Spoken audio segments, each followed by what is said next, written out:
Bom, pessoal, o vídeo vai ser um pouquinho assim, meia boca, não vai ser assim muito profundo, que eu vou abordar um tema que eu nunca abordei aqui antes, e eu estava conversando com isso com um rapaz por e-mail, onde ele está tendo um debate, né, conversando com um judeu messiânico, e o judeu messiânico diz que o Novo Testamento foi escrito em aramaico.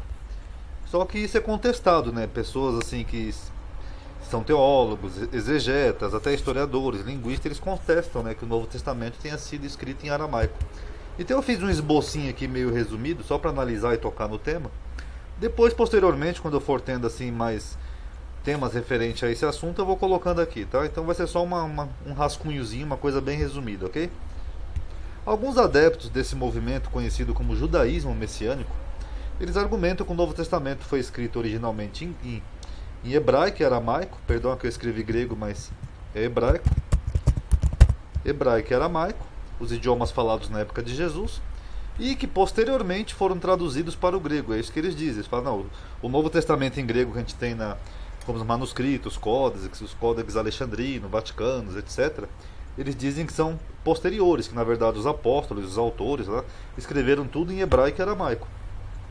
Eles argumentam que o grego não era um idioma comum em Israel, e que pessoas humildes, como os seguidores de Jesus, que seriam simples pescadores, né, como Pedro, os apóstolos e demais. Inclusive é engraçado, né, que o livro de Atos fala até que eles eram iletrados, que seria analfabeto, né? Eles não teriam condições de escrever nesse idioma. Isso aqui faz até sentido, né, pela lógica, né, que pessoas humildes não iam conseguir escrever, se eram analfabetos, segundo o livro, para escrever no idioma estrangeiro. Então é um argumento até lógico. E existe de fato uma versão síriaca do Novo Testamento chamada de Peshitta aramaica.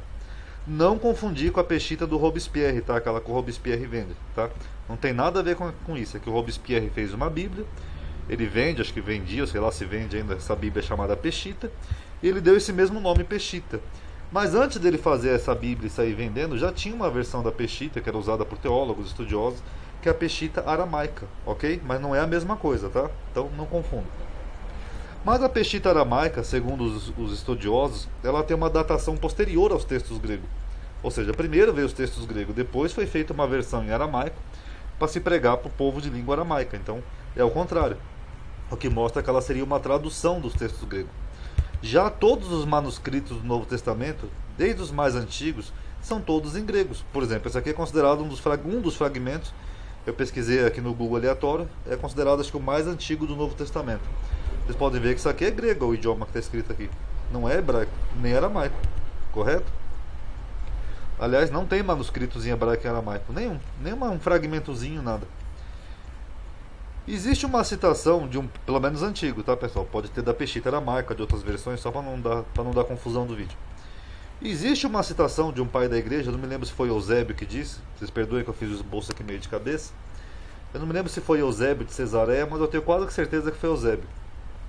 Ele citou lá no seu livro que diz que os ebionitas usavam um certo evangelho de Mateus escrito em hebraico. Né? Seriam os ebionitas que usavam esse evangelho.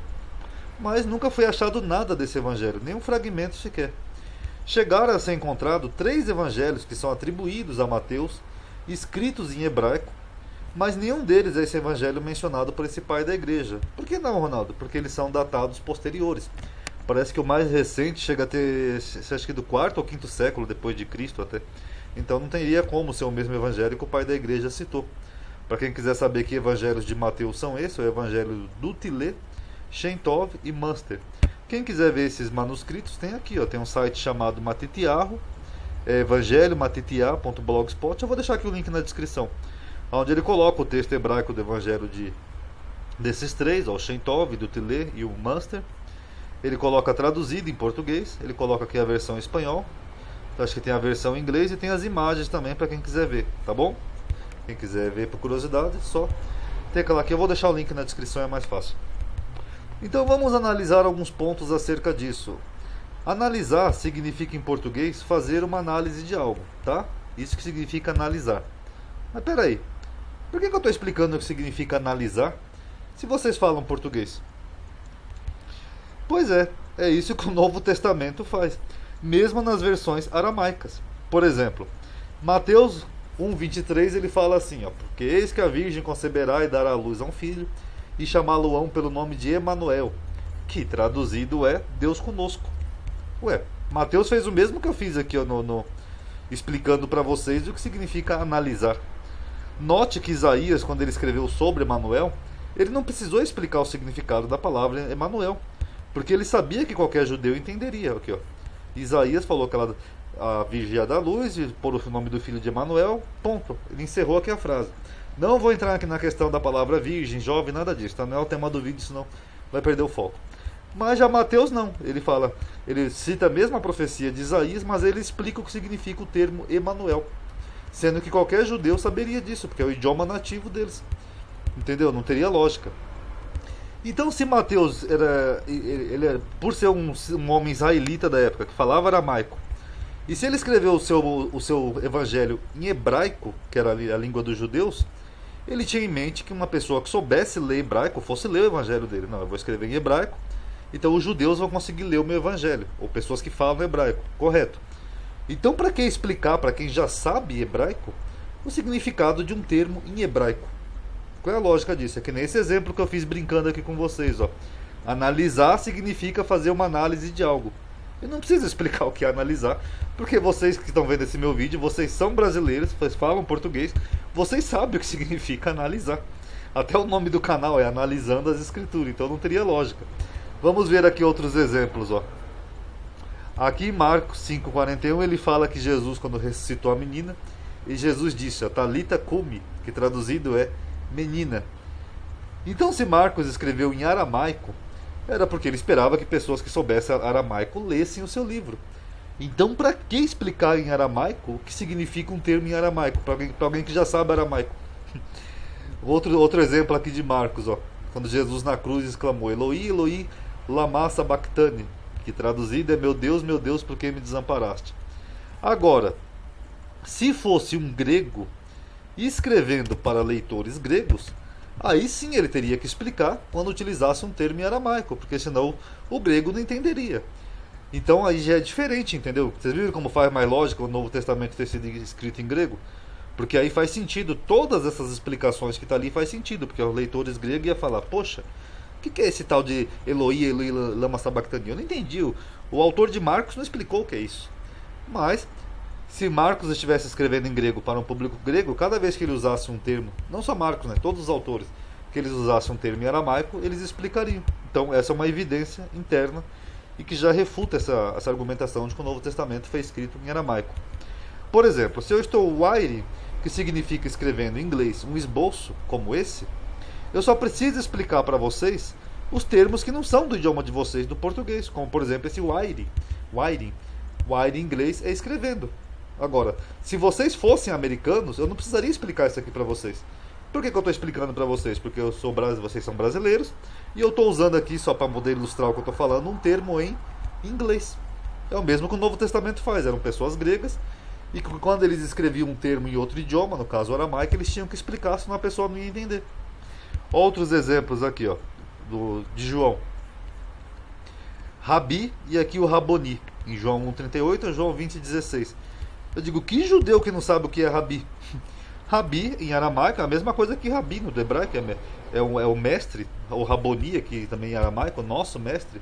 Então todo judeu sabe disso, ele não precisaria explicar, ó, que traduzido quer dizer mestre. Não haveria necessidade. Messias. Em várias vezes, João explica, né, algumas vezes, que Messias quer dizer ungido. Lembrando que aqui é em grego, né, então o termo é ungido, né, em grego. Agora, todo judeu sabe o que é o Messias. Porque a palavra, a fé judaica, ela sempre teve a esperança messiânica, de que vai chegar o Messias.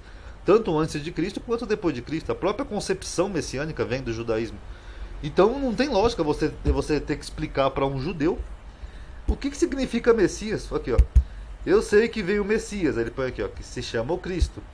Não teria necessidade disso. Todo judeu, desde a época de Moisés até hoje, todo judeu sabe o que significa Messias. Não teria lógica, não teria porquê explicar. Então, é mais uma evidência de que o Novo Testamento foi escrito em grego. Significados de nomes. Alguns nomes que você vê na Bíblia, eles têm significados no aramaico. É que nem, por exemplo, se eu falar assim, por exemplo, aqui no Brasil, deixa eu ver, um exemplo qualquer, Serra Negra. Ah, o meu patrão é o João Serra Negra. Serra Negra, todo mundo sabe que serra, é uma montanha, e negra quer dizer que é escura. Eu não preciso explicar para um brasileiro isso.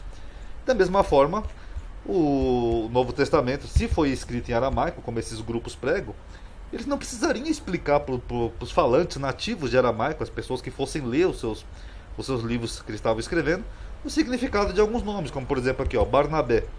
Barnabé é filho da consolação, não precisaria explicar. Bar em aramaico é que nem o bem em hebraico, quer dizer filho. Por exemplo, aquele lá que foi solto lá por Pilatos foi Barrabás. Barrabás é filho do pai, Bar-Abás. Então não precisaria explicar. Aqui um outro exemplo, ó. Tu serás chamado Cefas, né, o Kefas. Eu não sei se o aramaico é Kefas, que nem no hebraico, mas enfim. Que quer dizer Pedro. Um judeu sabe que Kefas quer dizer Pedro, não precisaria explicar. Ou aqui, por exemplo, levaram para um lugar lá chamado de pavimento, né? Em hebraico, Gábata. Para que explicar o que significa o termo em hebraico, se o Novo Testamento já foi escrito em hebraico? É que nem eu dei o meu exemplo ali do português. Ó. Analisando significa... Não precisa explicar. Não para o público que é do mesmo idioma que eu estou escrevendo. Ou aqui, por exemplo, que levaram Jesus lá para um lugar chamado Caveira, que em hebraico chama-se Gólgata. Também não precisaria explicar, correto? Outro exemplo aqui, o campo de sangue lá de Judas, que em hebraico, né, chama-se a Céldama. E vocês notem que aqui o autor ainda disse, ó, que na própria língua deles quem? Se ele está escrevendo em aramaico, e é um judeu escrevendo em aramaico, a língua deles quem ele está falando? Ele falaria na nossa língua. Mas não, ele fala na língua deles, porque aqui é Lucas que está escrevendo para um público gentil e em grego. Aí ele explica para os gregos que na língua deles, ou seja, na língua dos judeus, aquele campo se chamava a Céldama, que significa em grego campo de sangue. Correto? Algumas explicações também, por exemplo, ó, aproximava-se a festa dos pães ázimos, que se chama Páscoa. Todo judeu sabe que a festa dos pães ázimos é a Páscoa, que a Páscoa começa no primeiro dia do ázimo. Não precisaria explicar isso para um judeu. É porque Lucas, mais uma vez, ele escreveu em grego para um público gentil. Um outro exemplo aqui, ó.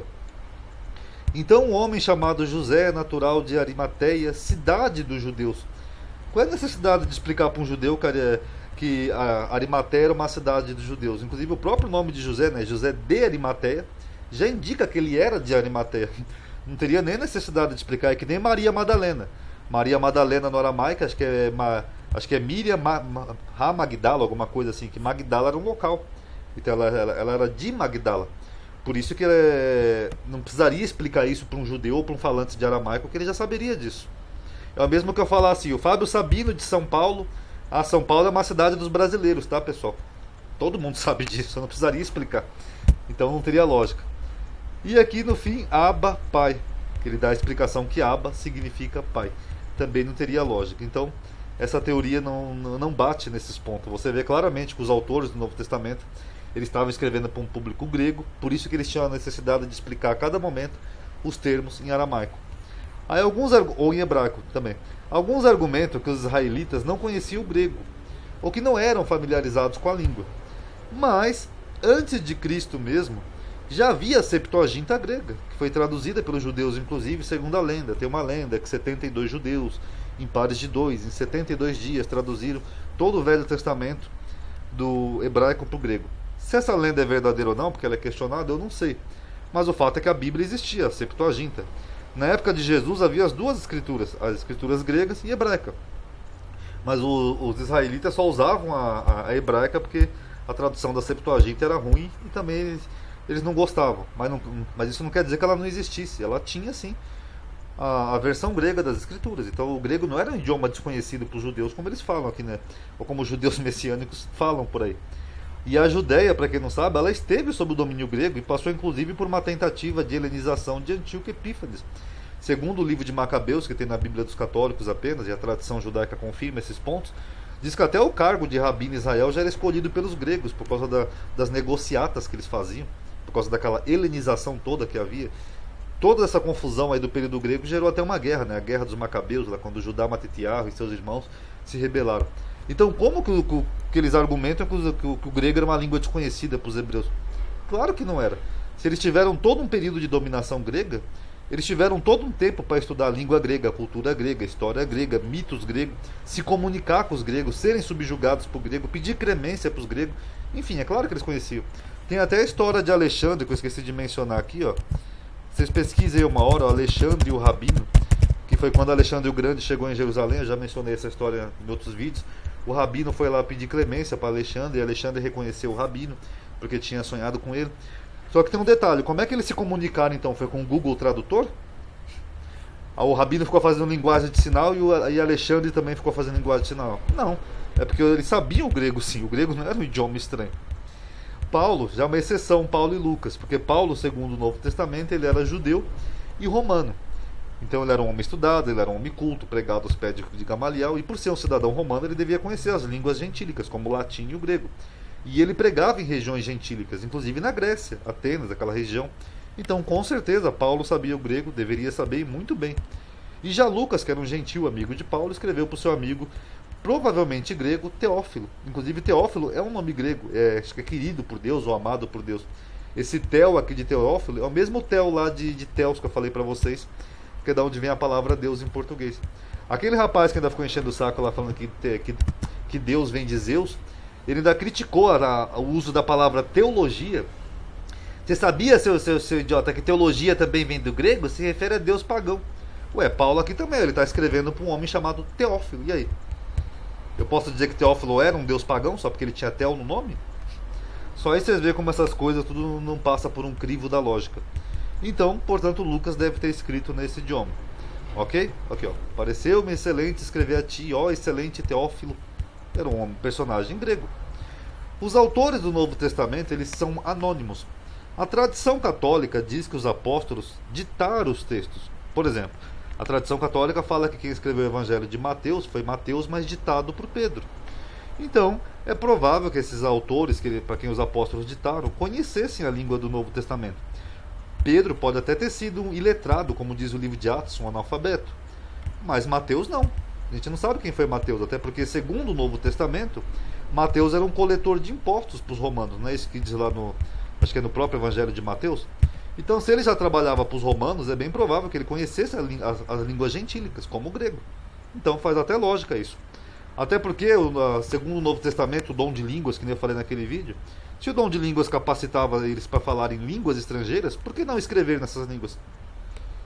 Não é verdade? Ou o dom era só para falar? Então, fica aí ao critério de cada um. E por fim, apesar da igreja ter começado lá em Jerusalém, a igreja não foi aceita pelos judeus e, portanto, ela acabou se expandindo entre os gentios. Todo mundo sabe disso. Então, os gentios não falavam aramaico, porque o aramaico era um dialeto judeu, que era uma província problemática para Roma. A província de Israel era que mais dava problemas, né, para Roma. Sempre tinha rebeliões, conflitos, etc. e tal. Então, os autores do Novo Testamento, eles não teriam motivo para escrever numa língua que seria até, como é que eu vou dizer, considerada uma língua de um povo rebelde. Imagina que você é um romano lá do primeiro século. Para que você ia estudar aramaico? É a língua daquele povinho rebelde que vive dando trabalho contra o imperador, contra os Césares. Ninguém ia estudar aramaico, só os judeus mesmo que iam saber essas línguas, o hebraico e o aramaico. Então, como a igreja se expandiu entre os gentios, não teria lógica eles terem escrito o Novo Testamento em hebraico ou aramaico, se o objetivo deles era justamente que os gentios recebessem a mensagem. Os romanos, os gregos, os da Sicília, perdão, Sicília não, ali da Ásia Menor, etc e tal, enfim. Eles queriam que os gentios recebessem a palavra. Então, para que eles iam escrever num idioma que era conhecido praticamente só dos judeus? Que ninguém tinha o trabalho de estudar. A mensagem do evangelho não ia chegar para ninguém. Já o grego, na época, ele era que nem o inglês é hoje em dia. Ele era a língua universal.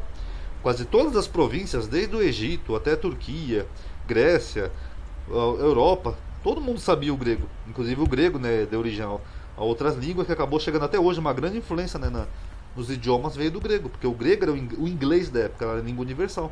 Então, se você fosse escrever uma mensagem que quisesse que todo mundo recebesse, você ia escrever em que idioma? A, no idioma universal da época, ou B, você ia escrever no idioma que só um povinho que não aceitou a mensagem conhecia. E aí?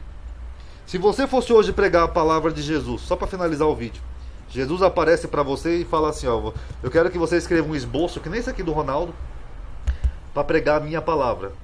Você ia escrever esse esboço hoje, em 2019, você ia escrever em inglês, porque você sabe que em inglês todo mundo ia ler, um chinês ia poder ler, um russo ia poder ler, um japonês ia poder ler, um árabe ia poder ler, porque o inglês é a língua mais falada do mundo. Ou você ia escrever em português, um idioma que é pouco estudado, que só os brasileiros e Portugal e algumas províncias, ex-províncias de Portugal conhecem. E aí, como é que você, em qual idioma você ia escolher para escrever a mensagem que Jesus mandou para você? E eu escolheria inglês.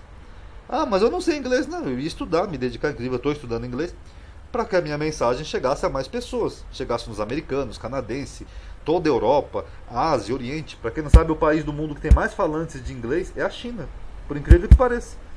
Então você vê, só pro fato de eu escrever em inglês, eu ia atingir toda essa parte do planeta, tanto as Américas quanto a Ásia, o Oriente, todo mundo ia poder traduzir para sua própria língua. Qual seria a lógica de eu escrever no idioma desconhecido? Não que o português seja tão inferior assim, porque o Brasil é um país grande, mas digamos que eu não fosse brasileiro, digamos que eu fosse, por exemplo, eu não vou dizer catalão, que a Catalunha é perto ali da Espanha também. Digamos que eu fosse, por exemplo, de um país pequeno, como por exemplo, que só fala uma língua, como por exemplo, Tailândia, eu fosse tailandês. A minha mensagem não ia chegar para ninguém, só ia chegar se eu escrevesse em inglês. Mas vocês entenderam o vídeo, né? Então obrigado por ter assistido. Assim que eu for tendo mais temas referentes a esse assunto, eu vou complementando, ok? Mas por enquanto meus argumentos são esses. Não bate essa teoria de que o Novo Testamento foi escrito em aramaico, ok? Paz a todos.